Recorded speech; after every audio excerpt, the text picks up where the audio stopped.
요즘에 저를 좀 사칭하는 불법 리딩방이나 텔레그램 또 단톡방들이 굉장히 좀 많아지고 있는데 각별히 여러분들이 좀 주의를 했으면 좋겠어서 이렇게 좀 영상을 찍게 됐고요. 실제 피해 사례들도 좀 있는 것 같아요. 저는 이런 리딩이라든가 이런 걸 전혀 하고 있지 않거든요. 저를 사칭한 어떤 문자가 온다거나 그런 걸 받으셨을 때는 그냥 무시를 하시거나 꼭 신고를 꼭 해주시면 좀 좋을 것 같습니다.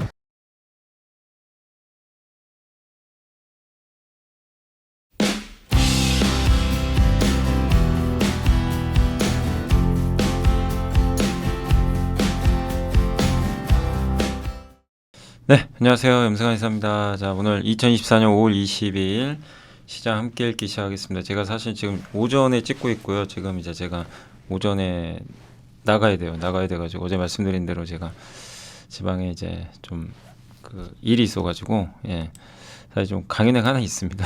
그래서 그 내려가야 돼서 좀 빠르게 좀 오늘 진행을 해볼게요. 그래서 오늘도 뭐 장은 제가 정리 못 해드리고 일단 이제 오늘 나왔던 보고서하고 좀 전달해 드릴 만한 사항들. 그래서 미국 증시랑 그리고 요거는 이제 증권사 보고서는 아닌데 요새 뭐 그 유튜브 쇼핑 굉장히 또 많이들 하시는 분들 계시잖아요. 그래서 예전에도 카페24 몇 번 이제 보고서도 소개해 드렸는데 일단 이제 이게 어쨌든 우리가 좀 간과해서 안 될 게 앞으로 성장할 수 있는 그런 산업을 계속 좀 찾아야 되거든요.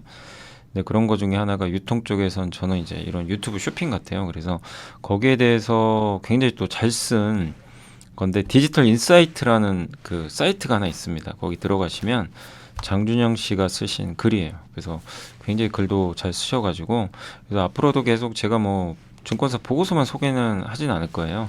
그것도 하겠지만 이런 좀 인사이트가 있는 길들은 뭐 어떻게든 좀 찾아가지고 계속 소개를 좀 많이 해드리겠습니다. 그리고 하나증권의 박은정 의원님 이제 그 화장품 또 어제 하려고 했는데 못했던 건데 그 하나투자증권에서 나온 자료입니다. 이제 올해 하반기 경제 전망 그 다음에 그 AD 테크놀로지는 저번에 맞아요. 그 제가 한번 분석도 해드렸고 그때 그 뭐죠? 그 실적 발표하고 나서 보고서 한번 소개해드렸죠. 그래서 요건 좀 넘어가도록 하겠습니다. 내용은 비슷해요. 비슷하기 때문에. 그리고 JVM, 삼성전자 반도체 CU 교체, 인텍플러스, 이녹스 첨단 소재 이렇게 시간이 되는 데까지는 한번 진행을 좀 빨리 한번 해보도록 하겠습니다. 그래서 일단 오늘 먼저 처음이 뭐죠? 유튜브가 쇼핑 기능 그건데 일단 그 미국 증시랑 그거 먼저 좀 말씀을 드릴게요. 미국 증시하고 오늘 테슬라하고 좀 미국에서 좀 광세 보인 것들이 있어 좀 설명해 드릴게요. 지금 요게 어느 분이 이제 텔레그램에 요걸 딱 캡처해서 올려주셨는데 딱 맞는 것 같아요. 한국만 안 갑니다. 정말 너무 답답하시죠. 글로벌 증시 다 지금 신고가인데 또 시작됐어요. 우리나라의 고질병. 남들 갈 때 못 가고. 정말 이게 언제 이 고리가 끊어질까요? 정말 좀 답답한데 그 원인 중에 하나가 사실 삼성전자가 못 가서 그래요. 에코프로비엠하고 이 두 개가 움직여줘야 되는데 이제 막 너무 답답하다 보니까 그게 좀 영향이 있고 또 우리나라는 공매도 지금 이제 또 재개한다는 얘기에다가 금투세 내년 시행 우려 이런 게 이제 겹치다 보니까 시장의 심리가 좀 안 좋은 것 같습니다. 어쨌든 이제 그걸 별개로 좀 한국도 좀 데려갔으면 좋겠고 다우 나스닥 S&P 올라서 나스닥 S&P 사상 최고가를 또 경신을 했습니다. 반도체는 좀 빠졌고요. 환율은 뭐 그 보합권 정도고 미국의 금리는 조금 안정화됐고 유가는 좀 떨어졌습니다. 일단 특별한 이슈는 없었는데 윌러 연준 의사의 발언이 일단 긍정적으로 작용했고요. 더 이상 금리 인상 없다. 이렇게 언급을 했습니다. 그래서 물론 몇 달 더 확인은 필요하지만 경기 침체 가능성도 사라졌고 3, 4개월 뒤에 경제가 절벽으로 떨어질 거로 보이는 어떤 것도 보이지 않는다. 이렇게 좀 발언을 했거든요. 그래서 금리 인상도 불필요하다. 그래서 시장에는 뭐 이렇게 나쁘게 작용 안 했고 테슬라가 급등했는데 이건 조금 이따 바로 얘기해 드릴게요. 아무튼 좀 호재가 좀 있었고 몇 가지 있었어요. 겹쳐가지고 그 다음에 신재생 에너지주들이 난리가 났습니다. 퍼스트 솔라가 급등 AI 때문이에요. 그 데이터 센터 전력 때문에 그래서 급등을 했고 백화점 기업 메이시스도 주가가 급등했습니다. 블룸 에너지 이것도 소개를 해드릴게요. 오늘 무려 17% 이게 수소 연료전지 만드는 회사잖아요. 그래서 오늘 이제 국내에도 영향을 좀 줬는데 이런 이제 이슈들이 좀 있었는데 한번 설명해 드리겠습니다. 친환경주들이 좀 이제 반격을 했어요. 그 이유가 일단 첫 번째가 테슬라가 주가 많이 올랐는데 이 펩시코라는 회사가 예, 그 이게 음식료 회사잖아요. 이 펩시콜라. 예. 뭐 과자도 있고 한데 대표적인 이제 음식료 회사고 코카콜라 경쟁사죠. 여기서 세미트로 50대를 추가 주문한다. 그러니까 정말 오랜만에 전기차를 주문한다는 뉴스가 뜨니까 반응을 한 거죠. 그래서 테슬라가 실제로 여기 관련된 네바다의 전기차 공장을 건설 중에 있다라고 언급을 했다고 합니다. 또 펩시코가 포드의 전기밴도 도입한다. 이런 이제 뉴스가 나오면서 주가가 일단 호재로 작용했고, 두 번째가 모건 스탠리가 비중 확대 보고서를 또 썼어요. AI 관련돼서 테슬라가 성공을 해야 AI도 성공한다. 왜냐하면 테슬라가 성공해서 돈을 더 벌어줘야 이걸 이용해서 AI 학습도 더 하고 하니까 일론 머스크한테는 상당히 중요하다. 그래서 테슬라에 더 집중을 해야 된다는 얘기죠. 일론 머스크가. 그 세 번째가 테슬라 보험 등록 건수가 중국에서 자동차 보험 등록이 늘어났다는 건 판매가 잘 됐다는 얘기죠. 그래서 5월 3주차에 13,800대가 이제 등록이 됐는데 이게 5월 1일부터 12일까지 등록 건수에 그 16,900대랑 거의 좀 유사하죠. 그러니까 2주 동안의 수출을 일주일 만에 달성했고요. 올해 5월 19일까지 판매량이 38,000대니까 이게 4월달 31,421대에 비해서 긍정적인 수치다. 이렇게 좀 나와 있습니다. 그래서 일단 최악은 좀 지나가고 있는 것 같아요. 중국에서도. 그러니까 이거는 이제 테슬라한테도 호재고 우리나라 전기차 배터리 쪽에도 좋은 뉴스 아닌가 이렇게 보여지고, 블룸에너지 주가가 급등을 했는데 이게 한 이제 미국의 언론 보도가 있었는데 그거를 일단은 한번 저도 이제 사이트 들어가가지고 요거 번역기를 좀 돌렸거든요. 그래서 한번 요약을 한 건데 말씀드리면 핵심 뭐냐면 AI 데이터 센터 지원하는 그 연료전지죠. 그 전력 공급하는 회사죠. 어떻게 보면 연료전지를 만드는 기업이니까. 그래서 이게 AI로 인한 그러니까 에너지 부족 문제를 해결할 수 있다. 이렇게 좀 나와 있고, 그래서 지금 이 어떤 애널리스트 분이 요걸 이제 조건 좀 평가를 했던 거죠. 그래서 AI 데이터 센터에서 증가하는 전력 수요 매우 중요하잖아요. 그래서 막 전력기기 요새 뭐 전선 막 날라갔는데 이제 이런 거에 아까 포스트 솔라 태양광도 필요하고 이런 수소 연료 전지도 필요하다. 이런 좀 내용인 것 같습니다. 그래서 그 독립형 전원을 찾는데 데이터 센터 운영자들과 블룸에너지가 대형 계약 체결할 가능성도 있다. 그러니까 이 블룸에너지는 이제 그 건물에 연료전지를 설치하는 기업으로 많이 알려져 있잖아요. 그래서 그걸 통해서 전력을 공급할 수도 있는 거죠. 그래서 냉장고 크기랑 좀 비슷한 크기라고 하고 있고, 수소나 바이오 가스를 사용해서 이걸 연소 없이 연료를 에너지로 변환할 수 있는 기술을 갖고 있다. 친환경적인 거죠. 그래서 대형 클라우드나 데이터 센터 회사들이 블룸에너지와 계약을 맺지 않을까, 이런 좀 기대감이 있고요. 실제 5월 9일에 인텔과 전력 구매 계약을 맺었대요. 그러니까 이런 것들이 이제 블룸에너지. 그럼 우리나라에도 대표적으로 수소하는 회사 중에 하나가 SK인데 참 주가 너무 안 좋잖아요. 근데 이제 그런 수소 관련된 회사들이 너무 안 좋았어요, 장기간. 근데 이제 이런 이제 블룸에너지에 이런 부분들은 일단은 좀 수소 쪽에도 긍정적이고, 뭐 수소만이 아니라 신재생 모두 다 태양광, 풍력, AI가 좀 약간 불을 지필 수도 있다. 다만 좀 시간은 더 걸릴 수 있겠지만 친환경주도 이제는 좀 너무 안 좋았잖아요. 그래서 이제는 좀 부정적인 시각에서 벗어나셔서 뭐 2차 전지까지 포함해서 분명히 뭔가 좀 분위기, 아까 테슬라도 그렇고 바뀌어는 간다. 요걸 좀 먼저 말씀드리겠습니다. 그래서 요거 좀 간략하게 한번 정리를 해드렸고, 그 다음에 이제 그 아까 뭐였죠? 여기 요 유튜브 요거 좀 말씀드릴게요. 유튜브가 쇼핑 기능을 고도화하는 이유인데 디지털 인사이트의 장준영 연구원님이 쓰셨 것 같습니다. 그래서 4월 9일날 유튜브가 쇼핑 서비스를 업데이트했고, 아마 보고서도 그 뭐죠, 어디 그 다른 타사에서도 몇 군데 이제 카페24 같은 보고서들이 나와 있었죠. 이런 유튜브 쇼핑 관련해서. 근데 어쨌든 이제 이런 유튜브를 통해서 내가 클릭을 하면 쇼핑을 할 수가 있는 거죠. 그래서 유튜브 쇼핑은 유튜브 안에서 제품을 사고 팔 수 있는 서비스고, 태그 있죠. 태그를 이용해서 딱 클릭을 하면 넘어가는 거죠. 그래서 지난해 유튜브 내 쇼핑 관련 영상 총 시청 시간이 300억 시간이래요. 상상해 가세요. 이탈률도 최소화할 수도 있고, 그리고 옛날에는 과거에는 소비자가 어떤 영상 속 등장하는 뭘 보다가 영상 보다가 저거 사고 싶어요. 그러면 일단 영상을 스톱하고 검색 들어가야 돼요. 불편하죠. 근데 유튜브 이제 숏폼이나 이런 걸 통해서 요가 콘텐츠 보다가 저 매트 사고 싶다. 그럼 밑에 태그 있거든요. 그냥 눌러서 바로 사면 돼요. 그리고 나중에 어떤 기능까지 생기는 이게 챗GPT나 이제 구글도 제미나이에 도입을 하겠죠. 유튜브 쇼핑 이제 보다가 그냥 말로 하면 돼요. 야, 제미나이, 나 저거 사고 싶어. 예, 사줘. 그러면 그냥 말만 하면 사주는 거예요. 결제하기 전에 이거 결제하겠습니까? 한 번 더 확인을 하겠죠. 그런 시대 얼마 안 남았어요, 실제.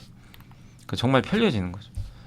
유튜브는 이제 동영상만이 아니라 검색 쇼핑 플랫폼으로 활용이 가능한 거죠. 동영상 시대에서 이미 진화를 한 거죠. 그리고 응답자 절반이 제품 구매하기 전에 영상 보고, 그러니까 여러분들 뭐 어떤 제품을 사고 싶을 때 유튜브에 인플루언서가 이렇게 소개하는 거 한 번씩 보시잖아요. 뭐 노트북을 살 땐 IT 전문 유튜버분 그 설명 듣고 이거 진짜 이제 괜찮네. 클릭을 하는 거죠. 약간 그런 식으로 간다는 거죠. 유튜브는 상세한 정보 또 가식 없는 사용 후기가 있는데 요즘 젊은 소비자는 유튜브 쇼핑을 하기에 해당 기능들을 더 많이 활용을 하고 있고, 또 지난해 이제 이커머스 플랫폼인 글로벌 전자상거래 업체죠. 쇼피파이 한국인 카페24와 제휴 맺고 이제 생태계 확장 중인데, 옛날에 그 소셜 커머스라고 기억나세요? 티켓몬스터.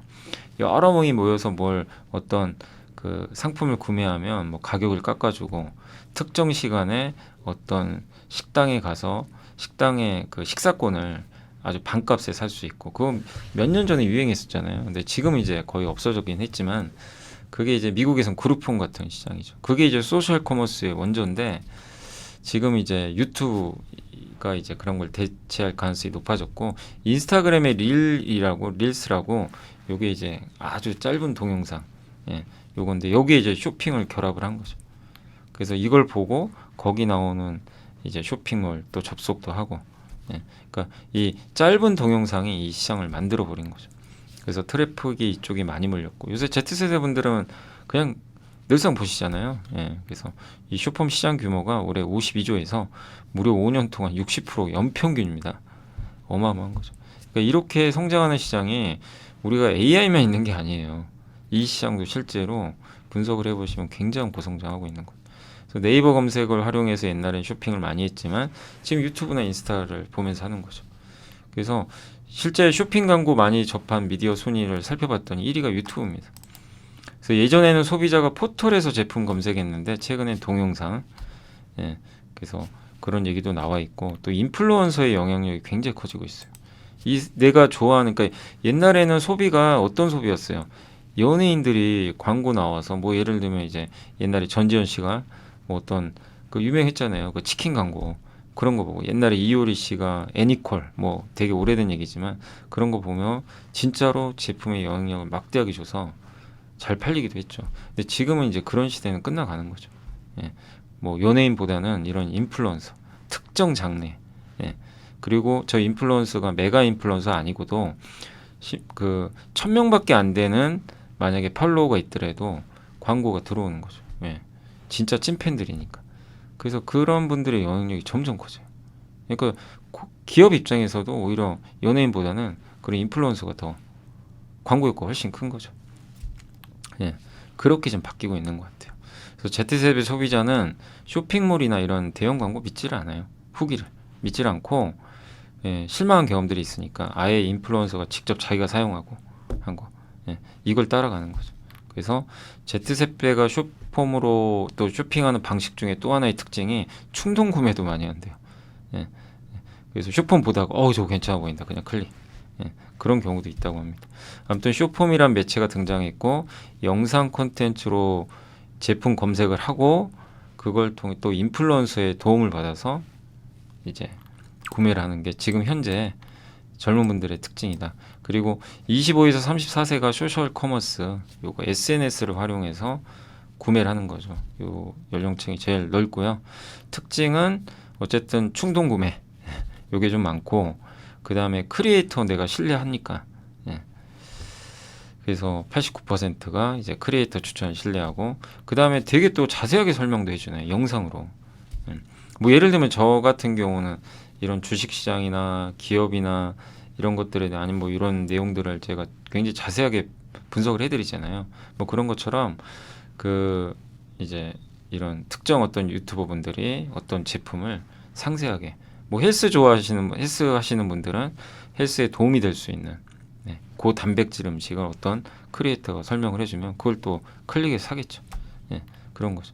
그리고 피드백을 줘요. 바로바로. 아, 이건 뭐가 불편하다.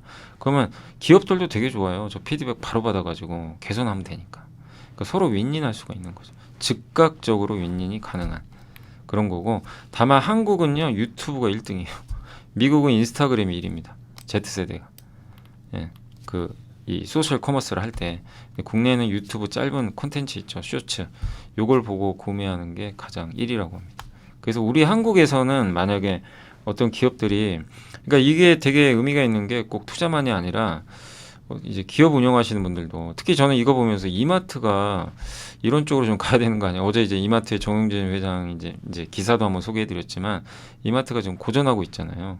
그래서 방법은 저는 이마트도 좀 이미지 개선도 하고 그래가지고 Z세대 잡아야 된다고 생각해요. 충분히 할 수 있고 이런 유튜브 이용하는 거죠. 쇼츠 이용하고 거기에 광고 넣고 인플루언서분들 광고하고 그리고 신선식품 잘하니까 신선식품 광고를 그런데 그러니까 TV도 물론 좋지만 지금은 TV 광고보다는 이런 쪽이 더 우세하잖아요. 이쪽으로 가는 거죠. 특정 타겟을 공략을 해서 유튜브를 잘 활용한다면 또 이마트만의 색깔을 넣는다면 그게 뭐가 될지는 고민하셔야 되겠지만 그걸 넣는다면 되는 것 같아요. 그러니까 옛날에는 뭐 공유 씨나 공유진 씨가 나와서 그런 광고를 했고 그게 어느 정도 효과도 있었겠죠. 근데 지금은 이제 그런 광고는 통하지 않는 시대가 된 거죠. 그래서 이런 쪽으로 고민이 좀 필요하지 않나. 우리나라 대형 유통사들도 그렇게 좀 생각은 들고요. 아무튼 여기서 이제 핵심은 요거죠. 국내 최대 이커머스 우린 투자 쪽으로 또 봐야 되니까 플랫폼 카페24에 260억 지분 투자를 했다는 거.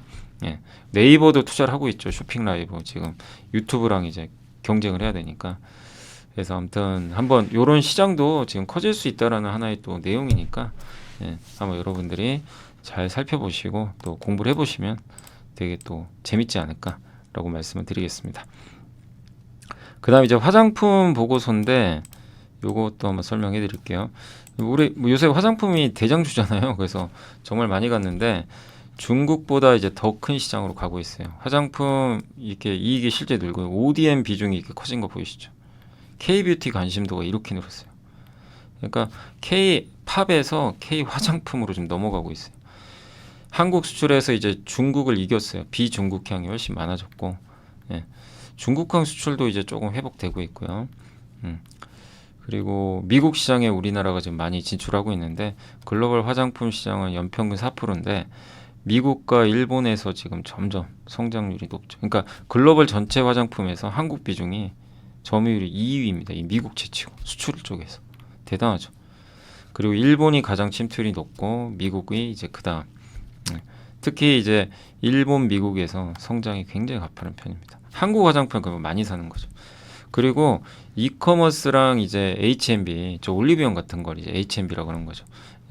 여기 침투율이 전 세계적으로 늘어요. 근데 여기는 유통망을 깔고 들어갈 필요가 없어요. 그러니까 어떤 기업이든 간에 미국에 진출하고 싶으면 보통 그 현지 유통망을 깔고 들어가죠. 계약을 맺고. 근데 지금 뭐 디지털화 돼 있잖아요. 이커머스, H&B. 이건 이제 과거보다 그렇게 어렵지가 않은 거죠. 유통망 확보하기가 좀 쉬워요. 그래서 진출이 용이해요. 그래서 전통 채널 아모레 퍼시픽이 굴욕적이었죠. 올리브영 매출이 아모레 이겨버렸잖아요. 그러니까 아모레 입장에서 굴욕이죠. 그만큼 시장이 바뀌어버린 거죠. 옛날에는 비교도 안 됐었는데 그랬던 거죠. 지금. 그래서 이제 이렇게 뭐 디지털화로 지금 많이 하고 있고 이제 구매 빈도가 가장 높은 품목은 단연 화장품인데 우리나라가 정말 대단하죠. ODM, 뭐 VT 리들샵 이런 것도 있고 혁신적이고 트렌디한 제품들 많이 출시했고 또 미국 화장품 시장에서 23년 기준 전자상거래 비중이 점점 높아지고 있거든요. H&B 채널도. 그러니까 근데도 시장 침투율 지금 우리나라가 침투한 게 3%밖에 안 돼요. 일본도 7%. 그러니까 아직도 성장 여력이 있다. 그리고 중소형제 앞으로 계속 수출이 늘어날 걸로 보는데 수출이 줄면은 주가 못 갑니다. 그리고 핵심은 이거예요. 중국이 차지하는 글로벌 시장은 14%인데 나머지가 680조거든요. 86%. 이게 열려버렸어요. 옛날에 이게 닫혔고 우리는 거의 중국만 봤잖아요. 그러니까 이제 주가가 움직여 버린 거죠. 그러니까 화장품이 쉽게 끝날 이슈는 아니다. 예, 그러나 너무 단계에 또 많이 올랐으니까 그 점은 염두에 해두세요. 그 다이소 증후군이라고 다이소 발견하면 습관적으로 요새 10대 분들은 다이소를 백화점으로 생각하죠. 가격이 싸잖아요. 예, 그래서 굉장히 좀 많이도 활용하시는데 어쨌든 이제 가성비 하면 다이소고 10대들의 백화점이고 3만여 종의 제품을 매달 600개 신제품으로 좀 내놓는데 가장 비싸야 5,000원이고요. 23년도에 3조 원. 가면 예, 품절돼 있으니까 예, 다이소도 좀 잘 봐야 될 것 같고 다이소에서 잘 팔리는 것들 그리고 요게 이제 그 구조도죠. 화장품 브랜드사, 제조사, 용기업체 이렇게 순으로 나와 있는데 NH투자에서 옛날에 제가 펌텍코리아 보고서 보여드린 적 있죠. 거기 나왔던 거예요. 그래서 요게 제일 많고 중간에 ODM 여기 용기업체가 제일 작아요. 근데 사실은 이쪽이 좀 펌텍코리아도 주가 상승률이 이렇게 높진 않았던 거죠. 사실 어떻게 보면. 근데 어떻게 보면 여기가 고객들이 훨씬 많은 거죠. 어떻게 보면. 예. 아니 뭐냐면 이제 경쟁이 제한적인 거죠. 예. 그래서 저는 개인적으로 이렇게 브랜드사보단 ODM 용기세가 더 낫지 않나 그렇게 생각은 하고는 있습니다. 어쨌든 이제 화장품 한번 정리해드렸고 그 다음에 그 뭐죠? 예. 올해 하반기 이제 경제 전망인데 비미국이 반격한다. 그러니까 올해 하반기에 키워드는 이걸로 보세요. 미국보단 비미국 경기가 좋아진다. 이게 핵심입니다. 그래서 거기다가 우리나라도 좀 소비가 지금 늘고 있어요. 가처분 소득이 증가하고 있대요. 그래서 저는 개인적으로 내년에는 우리나라 내수도 살아날 것 같아요. 그래서 지금 소비주 안 좋지만 소비주도 관심권에 넣어놓는 게 저도 맞다고 생각합니다. 내수도 마찬가지고 너무 안 좋거든요 그동안. 근데 수출 살고 금리 인하 할 거고 또 이렇게 비미국적 경기가 좋아지면 반대급부로 글로벌 소비 경기가 살아나요. 이게 이제 예전에 하이투자에서 나왔던 보고서에 있던 내용이죠. 그리고 경기 선행지수 돌리고 있고요. 이 이머징 마켓 신흥국이 더 좋죠. 빨간색은 선진국인데 그리고 한국 가처분 소득 증가 전환했고 또 생활 물가 상승, 물가도 안정화돼 있고 중국 지금 부양책 쓰잖아요. 예, 이런 것도 긍정적이고 또 하반기에 어쨌든 금리 인하 들어가고 예, 그 미국은 너무 좋았는데 미국이 이제 성장이 좀 약해지죠. 이거는 좋은 거예요. 너무 강하게 성장하면 물가를 올리니까. 유럽 살고 또 미국은 추세로 복귀인데 고용이 너무 뜨거웠는데 고용이 식고 있죠. 예, 이게 정상입니다. 그동안 미국이 너무나 이 레저 관광 고용이 많이 둔화됐어요. 100인데 기준이 이제 회복된 거예요. 그러니까 너무나 이제 그동안 사실 고용이 좀 뜨거웠긴 했는데 이제 좀 회복이 됐고 고용은 조금씩 둔화될 가능성이 높습니다. 그러니까 이게 정상으로 가는 겁니다. 이상한 게 아니고. 그리고 물가도 이제 안정화 될 거고요. 2%대 중반 상승률로 아마 가긴 갈 것 같은데 좀 시간은 좀 걸리겠죠. 근데 근원 PC 물가가 지금 3.5 정도 하잖아요. 3.5에서 6 정도 나오죠. 이거보다 2% 정도 보통 높을 때 금리 인하를 했대요. 지금 미국의 기준금리가 5.5, 근원 PC가 3.6인가 그 정도 되겠죠. 그러면 이제 3.5 밑으로 내려간다면 금리 인하해도 이상한 게 아니라는 거죠. 예, 그런 해석이 좀 가능하고 또 미국은 투자 굉장히 많이 하죠. 예, 신규 고용도 계속 늘고 있고 제조업 부가가치율도 상승하고 예, 그래서 쉽게 경기 꺾이지 않아요. 미국의 제조업은 미국이 얼마나 지금 공장 투자 많이 합니까? 이런 거 본다면 쉽게 또 꺾일 이슈는 아니라는 거죠. 그래서 배터리, 반도체, 뭐 태양광 패널 등 첨단 제조업 지금 강화하고 있는데 신규 투자 지금 수요도 증가하고 있고 또 GDP 대비 설비 투자 비중 5% 하회하는데 노후 설비 또 교체 수요 등도 있으니까 이게 또 미국 경기 하방을 지지하는 요인으로 작용할 것 같습니다. 아무튼 미국은 투자는 굉장히 많이 하고요. 소비는 둔화된다. 그러나 이건 물가를 안정화시켜서 좋다. 그리고 한국의 수출은 하반기엔 좀 약해질 것 같아요. 예, 이건 이제 상반기가 워낙 좋았기 때문에 그래서 약간의 이제 숨고르긴 할 수 있다는 거 염두에 두시고 반도체, 자동차, 화학, 화장품 정도가 좋은데 이게 확산될지 계속 봐야 될 것 같습니다. 그래도 소비는 좀 강해지지 않겠냐. 이런 전망입니다. 그리고 내구재 소비, 가전제품 같은 거 있잖아요. 자동차 이게 부진했는데 이게 내구재 소비가 좀 살아나지 않겠냐. 그럼 또 우리나라 그 가전 회사들 있잖아요. 뭐 LG전자도 있겠지만 LG전자 글로벌이니까 국내 좀 중소형 가전 회사들도 좀 볼 필요는 있는 거죠. 그것뿐만이 아니라 뭐 내구재 여러 가지 다양한 상품들 또 의류도 있을 거고 그런 것들도 한번 볼만하지 않겠나 이런 좀 내용인 것 같습니다. 중국은 결국엔 소비인데 지금 계속 부양하잖아요. 예, 그래서 중국의 소비는 좀 좋아질 것 같다. 그런 내용이 담겨 있으니까 참고하시면 되겠고 민간 수요 회복에 초점을 맞추고 있어요. 그래서 부동산 부양도 하는 거다라고 봐주시면 좋을 것 같습니다. 다만 중국의 재고가 아직 많아요. 제품들에. 그래서 이건 좀 시간 필요하다. 제조업이 좀 더 살아나려면 조금 더 시간은 필요하지 않냐 이런 의견인 것 같습니다. 유로존은 그나마 소비 좀 살 것 같고 일본은 경기 회복 쉽지 않을 것 같고요. 인도는 두 마리 토끼죠. 인도야 뭐 좋죠. 워낙 지금 고성장하니까. 환율은 당연히 달러는 약해지겠죠. 왜냐하면 비미국이 좋아지니까.